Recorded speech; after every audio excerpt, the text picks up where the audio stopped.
같이 인사하시겠습니다. 한 달 동안 수고 많이 하셨습니다. 벌써 또 한 달이 훌쩍 지나가고 아침 저녁으로 참 선선한데 여러분 건강 조심하시길 바랍니다.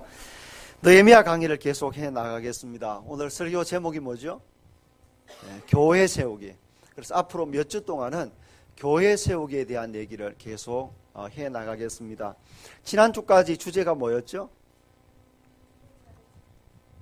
영적 도전을 넘어서라 하는 주제로 6번주 강의를 했습니다. 영적 도전에 대한 얘기를 했고, 오늘부터는 이 성벽을 완공하고 나서 성벽 안에 있는 사람들을 세우는 얘기가 오늘 본격적 얘기가 되겠습니다. 6장을 보겠습니다. 6장 15절 16절 같이 읽습니다. 성벽 역사가 52일 만인 엘루를 25일에 끝남에 우리의 모든 대적과 주위에 있는 이방 족속들이 이를 듣고 다 두려워하여 크게 낙담하였으니 그들이 우리 하나님께서 이 역사를 이루신 것을 알미니라. 자, 성벽 공사가 52일 만에 끝났어요. 어떻게 가능했다고요? 하나님께서 하셨기 때문에 가능했습니다. 뒤를 돌아서 쭉 보면 1장에 페르시아의 술 맡은 관원장으로 혼자는 나라는 잃어버렸고 나라는 망했지만 혼자는 출세해서 잘 먹고 잘 살고 있는 이 누구요? 느헤미야에게 고국의 소식이 전해졌어요. 성벽이 다 불타고 무너졌다는 소식을 듣게 되었고, 그때부터 느헤미야가 간절하게 기도하는 가운데 하나님의 은혜로 고국으로 총독으로 돌아오게 되었어요. 성벽을 이제 지어가는데 반대가 많았죠. 주로 반대한 사람이 누구였어요? 산발락과 도비야, 이런 사람이 반대를 했어요. 그리고 때로는 지도자를 협박하기도 하고 뇌물을 먹여서 예언자들을 동원해서 지도자들을 매수하려고 노력들 하고, 그래서 수많은 공격과 위험들이 있었지만 52일 만에 결국은 성벽을 완공했더라는 거죠. 여러분이 살아가면서 하나님의 거룩한 목표를 가지고 출발해요. 근데 우리가 하나님의 거룩한 목표를 가지고 삶을 출발해서 가면 하나님이 도우셔서 매일 순탄한 게 아니고, 우리가 그 성벽 공사를 이룰 때까지 수많은 도전과 어려움이 있는 것을 기억을 해야 합니다. 하지만 목표가 선명한 사람은 그 길을 계속 갈 수가 있는 거죠. 하나님의 도우심 가운데 결국 하나님의 도우심으로 성벽이 완공되었습니다. 7장 얘기는 무슨 얘기냐 하면 이제 보이지 않는 성벽 안에 있는 사람들의 삶을 어떻게 세울까, 여기에 관심이 있는 거죠. 그래서 오늘은 1절부터 73절 어마어마하게 길잖아요. 자, 여러분이 주중에 한 번쯤은 읽고 왔을 것이라는 전제 속에서 저의 믿음이 과대망상이 되지 않도록 여러분 성경 읽으셔야 돼요. 이 목사가 설교 잘하는 게 중요한 게 아니고 여러분이 스스로 성경 읽어낼 능력을 가지는 게 훨씬 더 중요합니다. 예루살렘을 한 나라의 수도로 세우기 위해서 이제 성벽 세워지고 나서 성벽을 관리할 사람, 성을 관리할 지도자를 세우는 게 오늘 주된 얘기고, 또 하나 엄청나게 긴 내용이 뭐냐 하면 포로에서 돌아온 사람의 명단 얘기를 하고 있어요. 정말 재미없는 얘기가 엄청 길게. 그래서 여러분도 주중에 생각했겠죠? 저걸 다음 주에 목사님이 설교를 어떻게 하실까? 혹시 목사 걱정 안 되셨어요? 그러니까 목사 걱정되면 기도도 좀 하시고, 하나님 이 본문을 목사님이 설교 어떻게 하실까 막 이런 고민을 좀 하고, 목사님 좀 힘내시라고 이렇게 해야 되는데 별로 그런 사람은 없는 것 같아요. 어쨌거나 그래도 꿋꿋하게 해 나갈 거예요. 그래서 인구 정착을 시키는 거죠. 이제 포로에서 돌아온 사람을 곳곳에 인구 정착을 시키기 위해서 인구조사를 하는 내용이 오늘 본문의 이야기입니다. 그리고 8장부터 넘어가면 이제 끝부분까지 어떤 얘기를 하고 있냐 하면 그 성에 정착한 사람들이 그냥 보통 사람이 아니어야 되죠. 성에 정착한 사람들의 마음을 새롭게 해야 되는 거죠. 그래야 진짜 예루살렘 성이 세워지는 것이기 때문에. 그래서 8장에 가면 수문 앞 광장에, 큰 광장에 백성들을 다 모아요. 그리고 부흥사를 초대하는데 누구냐 하면 학사 에스라라는 사람이 부흥사로 와요. 그래서 막 하나님 말씀을 선포하고 하는 가운데 9장에 가면 백성들이 회개하기 시작해요.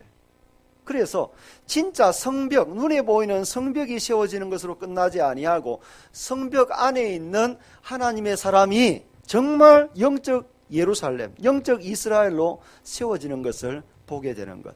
그래서 느헤미야서가 추구하는 게 눈에 보이는 성벽, 그 안에 있는 보이지 아니하는 백성들의 성벽을 세워가는 것.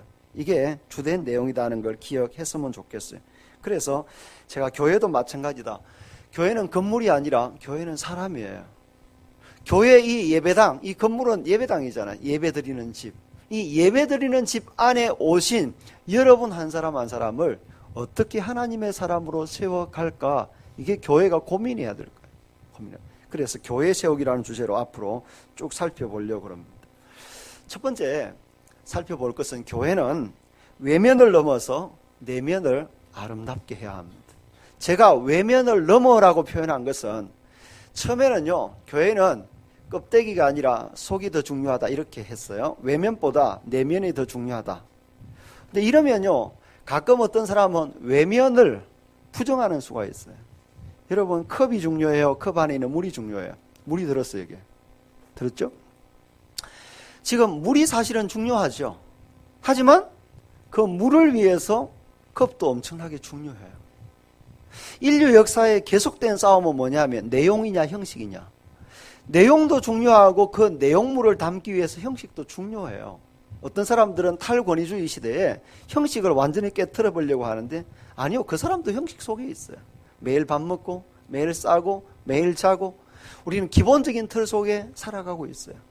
마치 우리가 이 나라가 국가라는 자체가 우리에게 부담 주는 게 많아요. 계속 세금 올린다 그러지. 그렇죠? 이제 싸도 자도 먹어도 계속 세금 부과되잖아요. 그리고 서민들 세금 올라갈 것 같아. 이런 문제들. 그래서 에이 그냥 국가. 근데 국가 없는 나라들 보세요. 사람들 보세요. 지금 저 중동 지방에 계속해서 전쟁이 벌어지니까 난민들이 지금 자기 나라를 떠나서 다른 나라에 계속 들어가는데 받아달라고. 여러분, 우리는 나라가 있으니까 그 서러움을 몰라서 그래요. 여러분, 제가 예배당 없이 해보니까 예배당이 참 중요해요. 그러잖아요? 그래서 예배당도 중요하지만 더 중요한 건 뭐예요? 자, 이제 우리가 예배당을 여기 이제 새 들은 게 아니라 샀어요. 우리 거예요. 그럼 끝인가요? 아니요. 예배당 안에 있는 사람을 어떻게 세우느냐가 정말 중요한 얘기예요. 오늘 느헤미야가 어떻게 하는지 한번 보세요. 느헤미야가 세 단계로 진행해요. 첫 번째는요, 레위인들을 세워요. 오늘 본문 1절에 보면 성벽이 건축됨에 문짝을 달고, 그 다음에요, 문지기 같이 해요. 문지기, 그 다음에 노래하는 자, 레위 사람들을 세웠어요. 근데 문지기 노래하는 사람 다 레위인이에요. 그러니까 다시 말하면 레위인과 레위 사람들을 세웠다는 거예요. 근데 레위인들 중에 어떤 사람은 문지키는 사람이고, 레위인들 가운데 어떤 사람은 노래하는 사람이고, 또 어떤 사람은 성전에 맡은 다른 일을 하는 사람. 근데 레위인들을 제일 먼저 세우는 거예요. 여러분, 앞으로 계속 나오겠고, 구약 성경을 여러분 눈여겨 읽어보고 신약도 마찬가지지만 모든 문제의 기저에는 뭐가 있냐면요, 레위인들이 제대로 쓰지 않아서 생긴 문제예요. 신약으로 말하면 뭐겠어요? 예수쟁이들이 바로 안 쓰면 나라가 어지러운 거예요. 하나님은 한 번도 대한민국에 대해서 얘기하는 게 아니라 예수 믿는 우리가 어떻게 써야 되고 교회가 어떻게 돼야 되느냐, 여기에 관심이 많아요. 여러분, 성경 전체의 역사가 사실은 세계사에 이런 내용들이 잘 기록되어 있을까요? 아니요.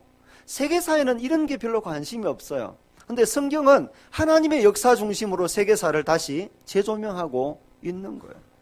하나님의 백성인 우리가 어떻게 살았냐, 이게 참 중요해요. 그래서 항상 영적인 일 중심. 그래서 레위인을 어떻게 회복시키느냐. 반대로 하나만 얘기 드리면 사사기 17장에 가면요, 미가라는 사람의 집에 한 개인 제사장이 고용되어 있어요. 여러분, 제사장은 한 개인의 집에 고용되는 게 아니에요. 제가 아무리 이호진 집사님하고 친하다고 해도 제가 이호진 집사님의 개인 목사는 아니에요. 그렇죠? 생수교회의 목사예요. 제가 이호진 집사님도 섬기고, 그렇죠? 민주도 섬기고, 아름이도 섬기고, 언실이도 섬기고.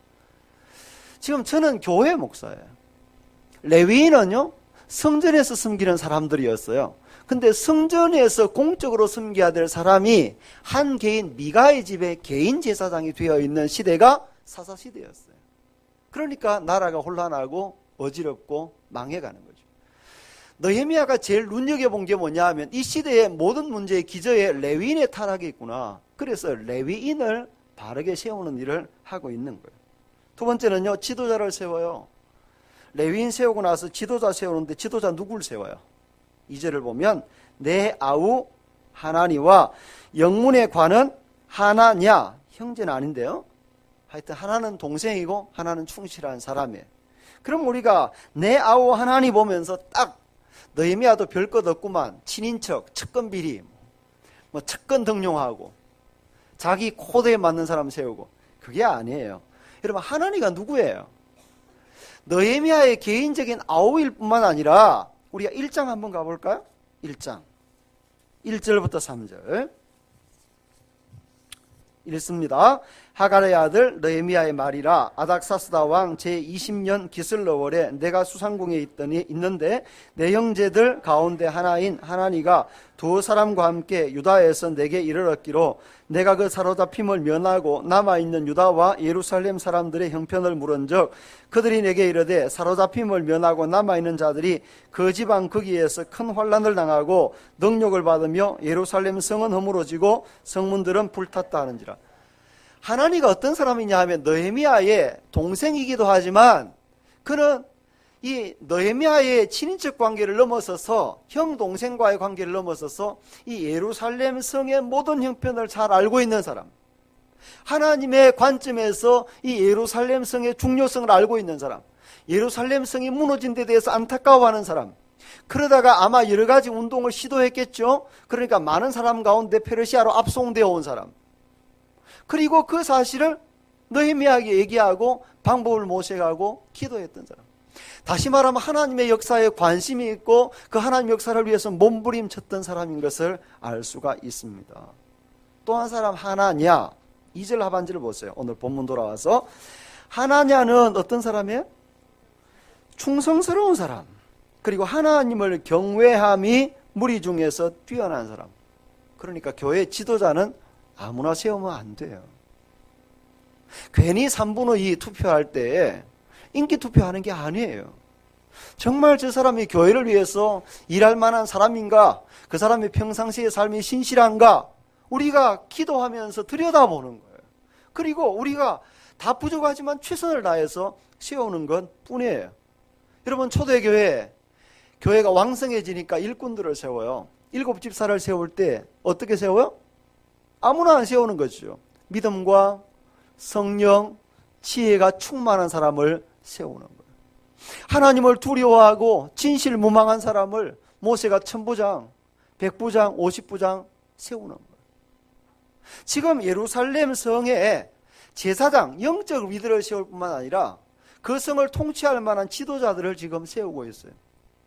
느헤미야가 혼자 하지 아니하고 하나니를 세우고 하나냐를 세우고 있어요.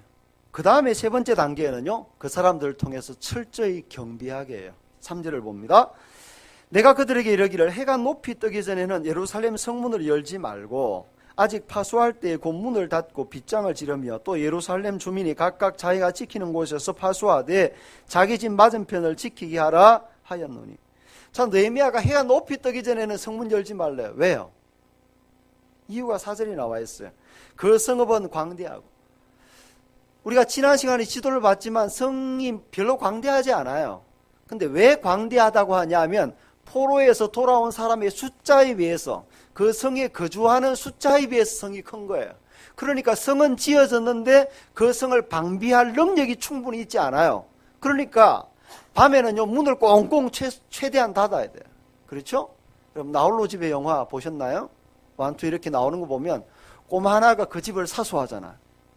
모르시면 한번 보세요. 오늘 다운로드 받아서 지나간 거지만 아이 하나가 얼마나 그 도둑놈들로부터 그 집을 엄마 아빠가 돌아오기까지 사수하는지 한번 보세요.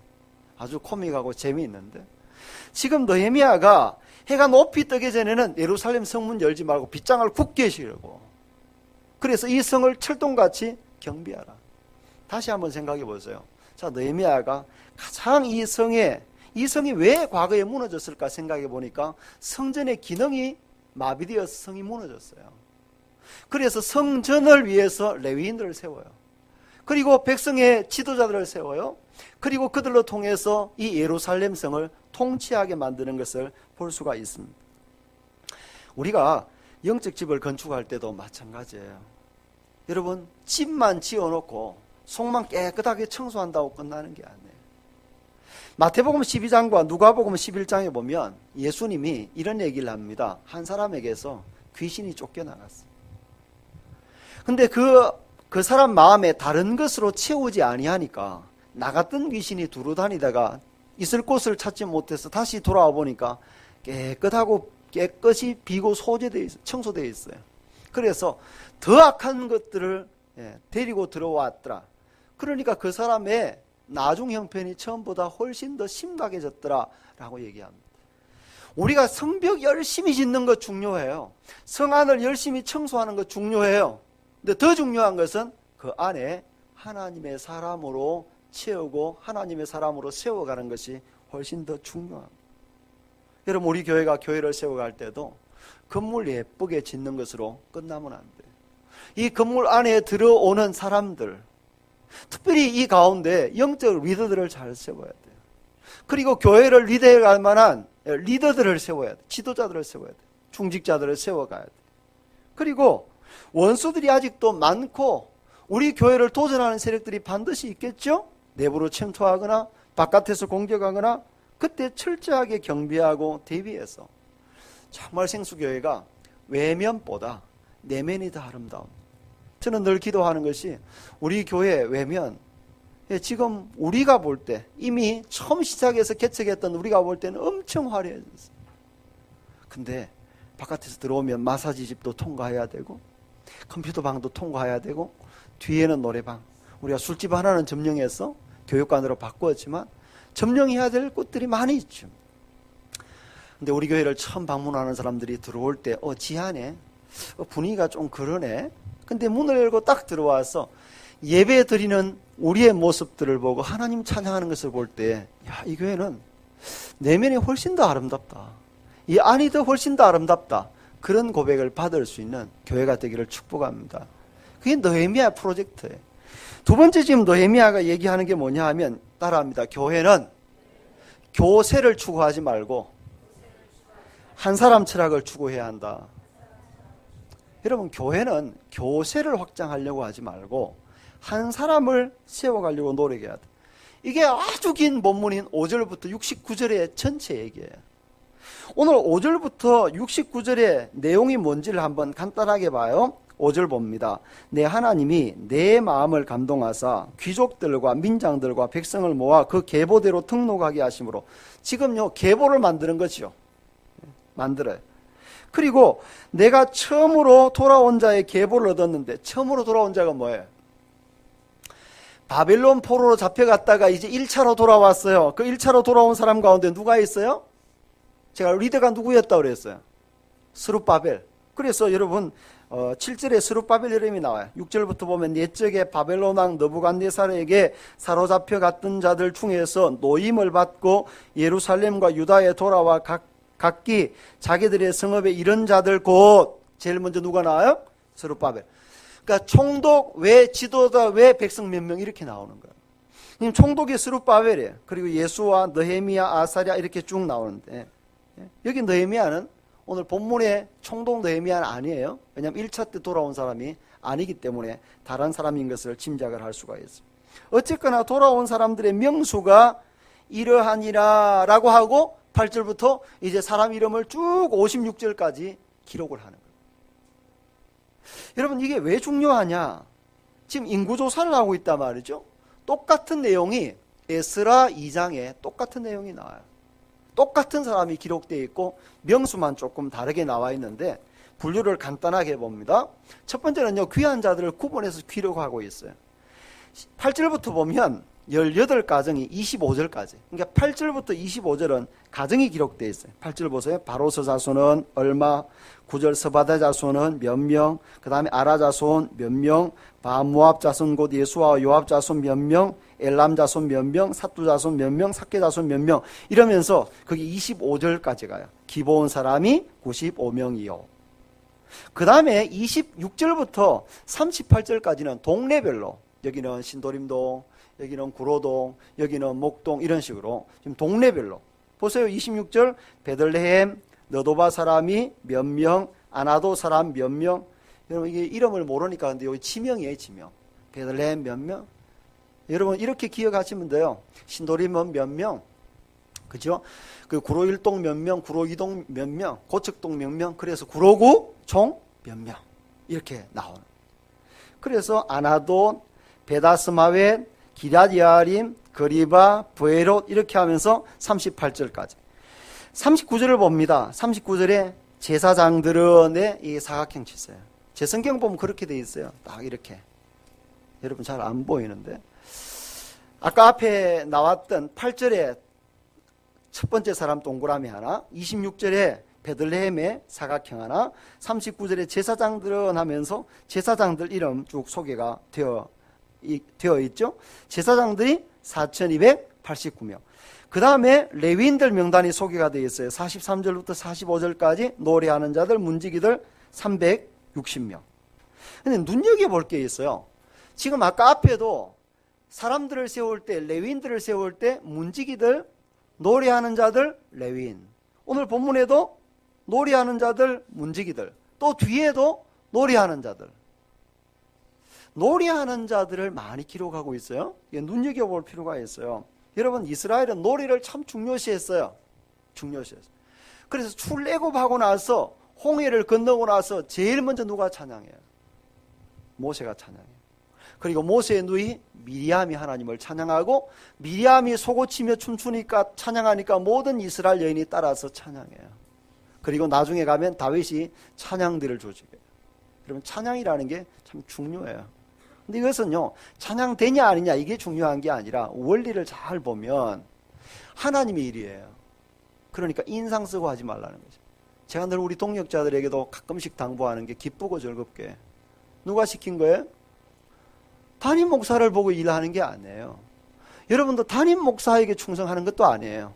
생수교회에 충성하는 것도 아니에요. 엄밀하게 보면 하나님께서 우리에게 맡기신 일, 하나님 나라를 위해서 우리가 일하는 거예요.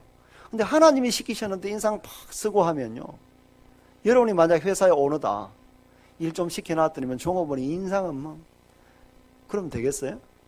따라합니다. 기쁘고 즐겁게 찬양하며 감사하며. 아멘. 그러니까 교회 일은요, 이게 얼마나 영광스러운 일이에요. 사실요, 어떻게 하나님이 나 같은 사람에게 아침에 찬양하게 하시나요? 그죠?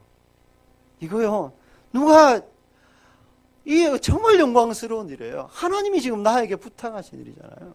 하나님을 찬양하는 일 아침에 시켜주셨잖아요. 누가 아침 일찍 오든 안 오든 우리 일찍 와서 준비하고 토요일 날 연습하고, 그래서 하나님을 찬양하는 일. 교사, 내가 11시 예배에 와도 되는데 지금 1부 예배 드리고 2부부터는 실전에 투입돼 가지고 아이들을 가르치고 양육하고. 여러분 2부에 오는 사람들 우리는 보지도 못하잖아요. 누가 우리 교회에 오는지 안 오는지. 사실 2부가 더 많이 오는데. 하지만 우리가 하나님의 꿈을 꾸고 더 다음 세대를 내다보면서 이 조국의 역사와 하나님 나라 역사를 생각하며 헌신하는 거거든요. 하나님이 내게 맡기신 일이 찬양하며 감사하며 해야 돼.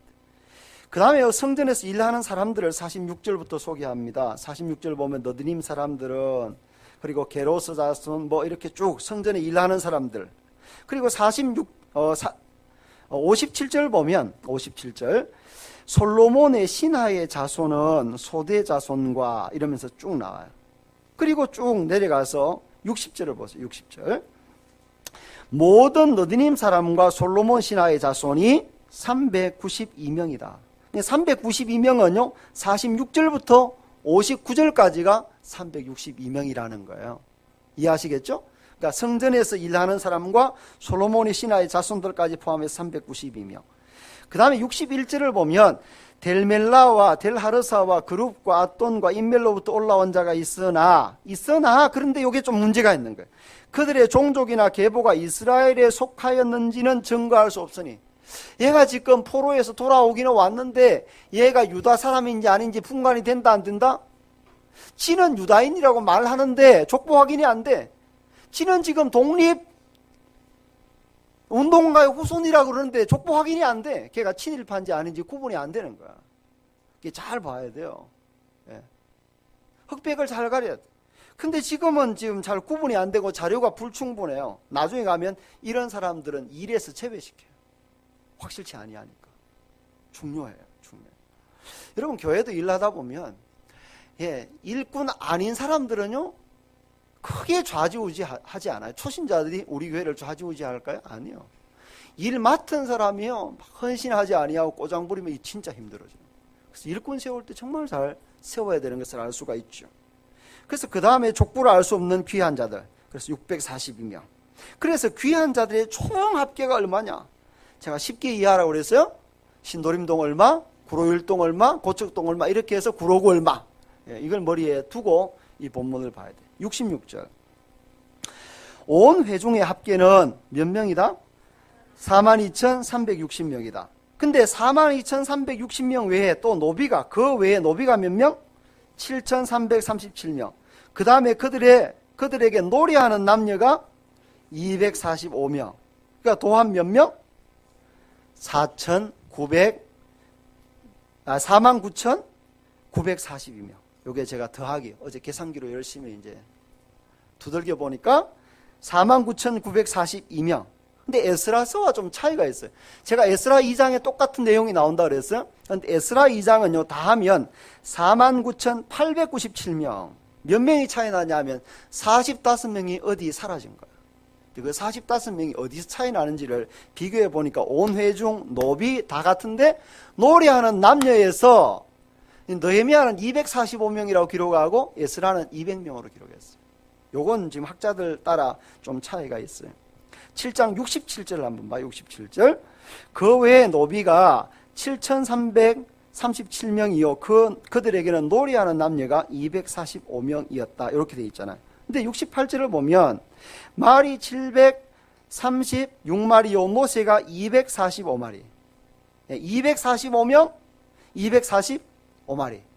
그러니까 이런 것들을 필사할 때에 아마 아래 윗줄 착각해서 그럴 수 있겠다는 거죠. 근데 여기에 그게 더 중요한 건 아닌 것 같아. 또 본질은 잃어버리고 몇 명이냐 여기에 빠져가지고. 근데 성경은 그걸 그렇게 어떨 때는 애굽으로 내려간 자손이 75명, 어떨 때는 70명. 그건 어떤 기준으로 하냐의 차이가 있을 수가 있는 거죠. 자, 어쨌거나 백성들의 총계가 49,942명. 그러니까 10만 명도 아니고 5만 명도 아니고 지금은 49,000명 정도밖에 안 되는 거예요. 그러니까 그들이 감당하기에 예루살렘 성이 큰 거다는 거죠. 짐승수를 기록해요. 말이 736마리, 노새가 245마리, 약대가 435마리, 나귀가 6,720마리. 왜 이렇게 기록했을까? 요즘 같으면 이렇게 기록할까요? 지금 만약 예루살렘이 시골에 있는 것 같으면 이렇게 기록했을 거예요. 만약 서울에서 느헤미야가 서울의 성벽을 건축한다. 그럼 어떻게 기록할까? 소유한 집은 몇 채이며, 그 다음에 주식은 몇만 주며, 뭐 이렇게 기록했을 거라고. 농경사회니까 이때의 짐승 숫자가 너무너무 중요하다. 그래서 이렇게 기록했더라는 거죠. 자, 재미없는 얘기를 숫자를 쭉 언급을 했어요. 그것도 짐승 새끼까지 기록을 다 했단 말이죠. 근데 우리가 이 느헤미야의 인구조사에서 기억해야 될 게 두 가지가 있어요. 하나는요, 이게 하나님의 감동으로 된 것이라는 거죠. 다시 5절을 봐요. 내 하나님이 내 마음을 감동하사. 누가 감동한 거예요? 내 하나님이 내 마음을 감동해서 귀족들, 민장들, 백성들을 계보대로 등록하게 해서 인구조사를. 그럼 인구조사의 주체가 누구란 말이에요? 하나님이란 말이에요. 반대로 여러분 다윗 왕이 하나님 앞에 크게 두 가지를 범죄해요. 하나는 바세바를 범한 것, 또 하나는 인구조사. 근데 역대상 21장 1절에 보면 이렇게 되어 있어요. 사탄이 일어나 이스라엘을 대적하고 다윗을 충동하여 이스라엘을 계수하게 하니라. 다윗의 마음을 사탄이 움직여가지고 인구 계수하게 만드는 거죠. 자, 다윗은 인구조사를 왜 했어요? 우리 지금 국민들 숫자가 어느 정도 되는지. 근데 그냥 국민이 아니고 거기 가면 전쟁에 나갈 만한 사람을 계수하는 거예요. 다윗이 은혜를 받고 하나님 앞에 성실하게 살 때는 말에 힘줄을 끊었어요. 말에 힘줄을 끊었다는 말은 내가 말의 힘을 의지하지 아니하고 내 능력 의지하지 아니하고 내가 하나님만 의지하겠습니다.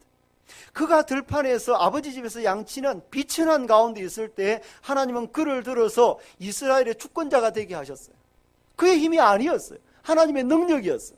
근데 어느 순간인가 다윗의 마음속에 교만한 마음이 들어가서 내가 이제 꽤 괜찮아요. 성도 괜찮고 군사들도 괜찮고 야 요압 이리 와. 너 인구가 얼마 되는지 한번 조사해봐라. 우리나라 꽤 괜찮지 않냐 지금. 교만해져. 오늘 느헤미야의 조사는요, 그 백성들이 이 성에 정착하게끔 만들기 위해서 지금 조사하는 거예요. 백성들의 삶을 세우려고 인구조사하는 거고, 다윗은 지금 자기 지위를 높이려고 조사하는 거예요. 아주 중요한 얘기예요. 여러분, 그리고 아무나 주일하게 하지 않아. 63절 아까 얘기했죠. 제사장 중에 누가 있는데 계보 중에 자기 이름을 찾아도 찾지 못해서 64절 보세요. 이 사람들은 계보 중에서 자기 이름을 찾아도 찾지 못함으로 그들을 부정하게 여겨 제사장의 직분을 행하지 못하게 했어. 족보 확인이 되지 않은 사람, 하나님 앞에 신실하지 아니한 사람을 일꾼으로 세우지 않았던 것을 얘기를 합니다. 여러분, 그래서 판결 흉패 안에 우림과 둠밈을 가진 제사장이 나오기까지 유보시키는 거예요. 읽어봅니다. 출애굽기 28장 29절 시작.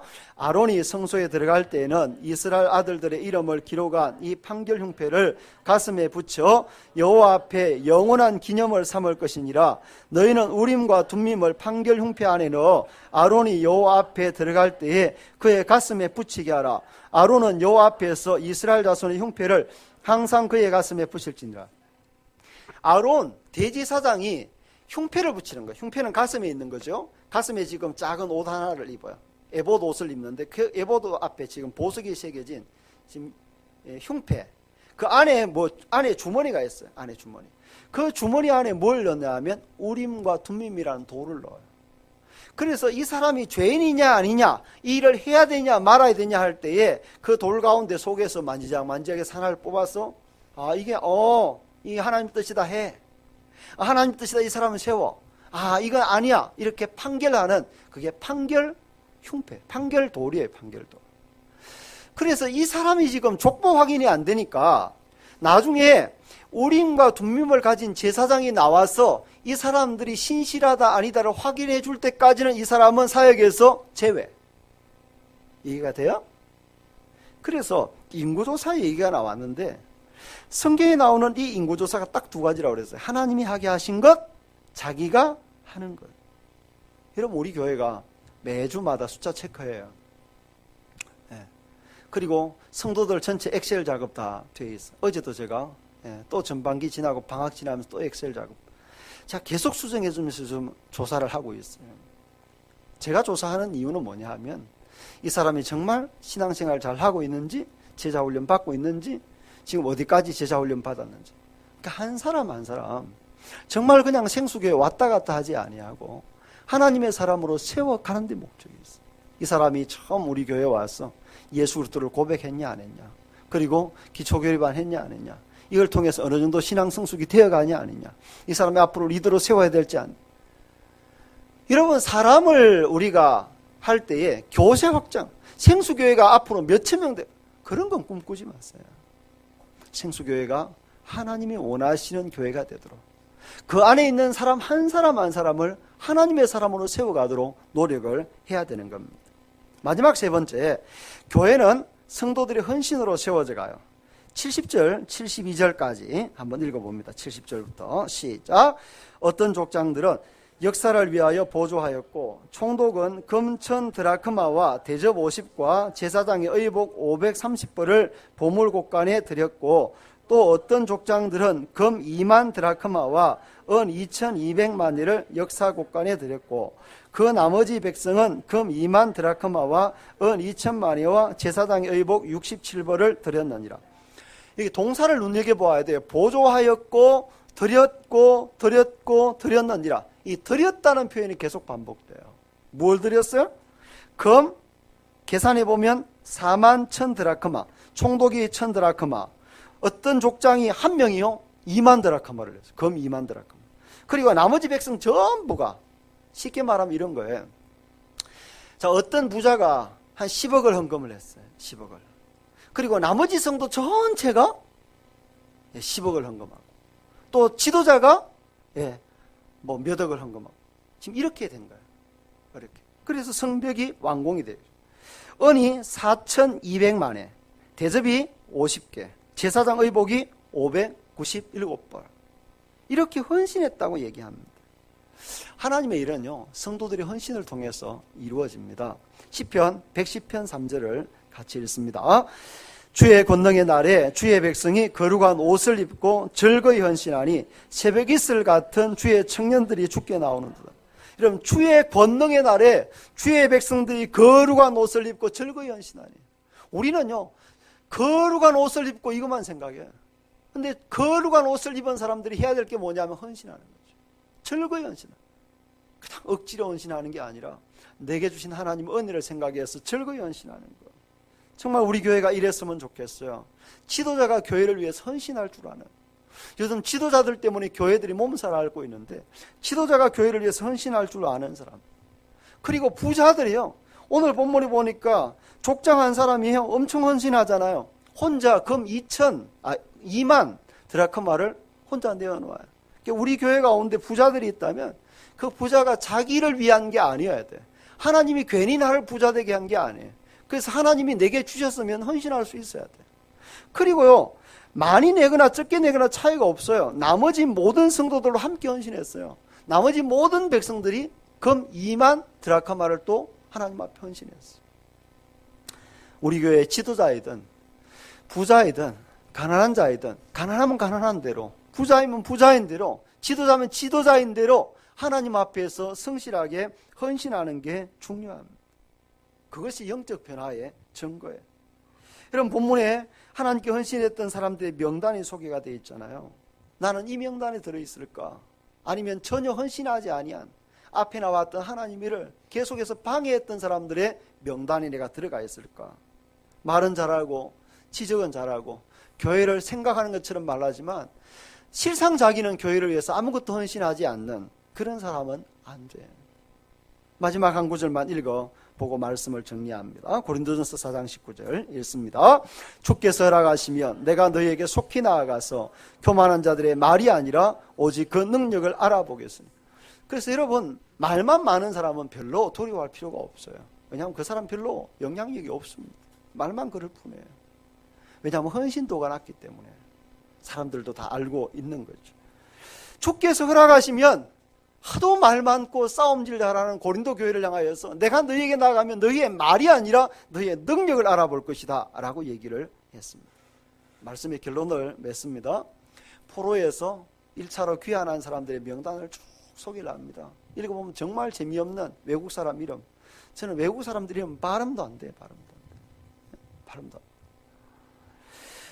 이 본문을 통해서 교회 세우기라는 제목으로 말씀을 드렸어요. 세 가지 꼭 기억하세요. 첫 번째는요, 교회는 외면보다 내면을 더 아름답게 세워가야 한다.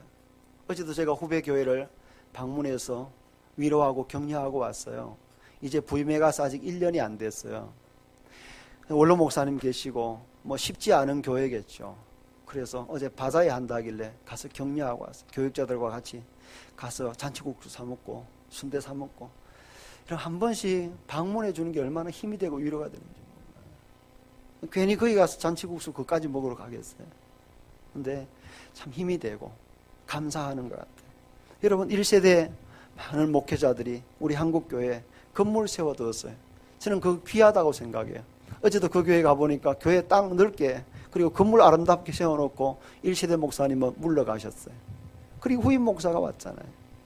후임 목사가 이제 해야 될 게 뭐냐 하면 그 건물 안에 있는 성도들 한 사람 한 사람을 하나님의 사람으로 세워가는 게 중요한 거거든요. 곳곳에 한국에 예배당은 세워져 있는데 예배당 안에 있는 사람들을 세우는데 실패했던 것이 지금 한국교회 위기의 실체인 것입니다. 그래서 외면보다 내면을 더 아름답게 세워가야 되는 거예요. 두 번째는요, 교회는 교세를 추구하지 말고 한 사람 철학을 추구해야 합니다. 목사든지 중직자든지 성도든지 자기 교회 교세 자랑 좀 하지 마세요. 예배당 얼마나 큰지, 비전센터 얼마나 잘 지었는지. 저는 그런 사람들은 좀 불쌍해요. 왜냐하면 제가 이것도 해보고 저것도 해보고 큰 교회도 있어보고 다 해봤거든. 근데 그게 뭐 중요할까요? 지하에 있으니까 그런 소리 하지. 그럼 할 말이 없지만, 안 해보고 그러면 제가 뭐라 그러겠지만 해봐도요, 그게 중요한 게 아니에요. 여러분, 우리 교회가 한 사람 한 사람 외면해서 안 돼요. 너희미야가 한 사람도 빠지지 아니하고 다 조사해서 명단 작성을 하고, 불확실한 사람 불확실한 대로 따로 모아두고 판결 형필을 가진 제사장이 나오기까지 기다리잖아요. 이 과정을 잘 보셔야 돼요. 한 사람 한 사람 빠지지 아니하고 조사하되 그 사람을 통해서 교세 확장하는 게 아니에요. 예루살렘 성 위세 자랑하려는 게 아니에요. 그 사람 한 사람 한 사람을 하나님의 사람으로 세우려는 데 목적이 있어요. 그래서 교세보다 더 중요한 게 한 사람 철학이에요. 우리 교회 온 사람 한 사람 한 사람이 주님의 은혜 가운데 세워질 수 있기를 원합니다. 마지막 세 번째, 교회는 성도들의 헌신을 통해서 세워져 갑니다. 예루살렘 성벽을 재건하는데 한 사람도 외회가 되는 사람이 없어요. 총독이든지 지도자든지 부자든지 가난한 사람이든지 어떤 사람 몸으로 와서 일을 하잖아요. 여러분, 돈 없다고 교회에 돈 있어가 하는 거 아니에요. 여러분, 얼마든지 할 일이 있다는 거 기억을 하시면 좋겠어요.